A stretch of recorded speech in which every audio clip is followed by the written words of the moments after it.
కులాంతర వివాహం చేసుకున్నందుకు 5 కుటుంబాలను గత 3 ఏళ్లుగా కుల బహిష్కరణ చేసిన సంఘటన ఆలస్యంగా వెలుగులోకి వచ్చింది. ఈ సంఘటన మాచారెడ్డి మండల కేంద్రంలో చోటు చేసుకుంది. మాచారెడ్డి మండల కేంద్రంలోని బంగ్లా రాజేందర్ కూతురు 26 నవంబర్ 2021న కులాంతర వివాహం చేసుకుందని అమ్మాయికి చెందిన 5 కుటుంబాలను మాచారెడ్డి గౌడ కుల సంఘ పెద్దలు బహిష్కరించారు. సి కులానికి చెందిన అబ్బాయిని ప్రేమించి పెళ్లి చేసుకున్నందుకు తమ కుటుంబాలను బహిష్కరించారని బాధితులు ఆవేదన వ్యక్తం చేశారు. ఆ 5 కుటుంబాలతో ఎవరు మాట్లాడినా వారి మంచి చెడులకు పిలిచినా ఆ కుటుంబానికి 50,000 జరిమానా విధిస్తామని కుల సంఘ పెద్దలు తీర్మానం చేసినట్లుగా తెలుస్తుంది.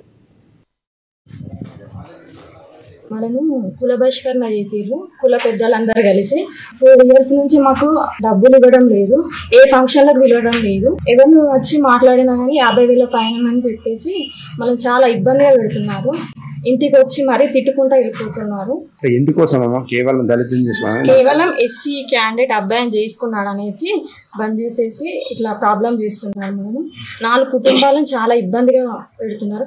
మరి మళ్ళీ మా ఆస్తుల పైన కూడా కావాలనేసి ఆస్తులను ఇస్తానే మీకు సంతకాలు పెడతానే మీరు కులంలో చేర్చుకొని డబ్బులు ఇస్తామనేసి ఇబ్బంది పెడుతున్నారు.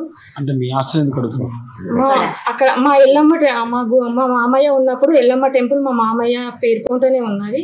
ఆ టెంపుల్ వాళ్ళకు రాసిస్తేనే మేము వీళ్ళ కులంలో చేర్చుకుంటాము, లేకపోతే చేర్చుకోము, మీకు బహిష్కరణ ఉంటుంది ఇప్పటికీ జీవితంలో మొత్తం అనేసి కులం మొత్తం ఒక మూటి మీద ఉండి మనను ఒక రకంగా ఇబ్బందిగా పెడుతున్నారు. అక్కడికి పోయినా కానీ మా 4 కుటుంబాల అందరు పోయినా కానీ ఇక్కడికి ఎందుకు వచ్చిర్రు అనేసి పోండి అనేసి గలీజు మాటలు కూడా తిట్టున్నారు.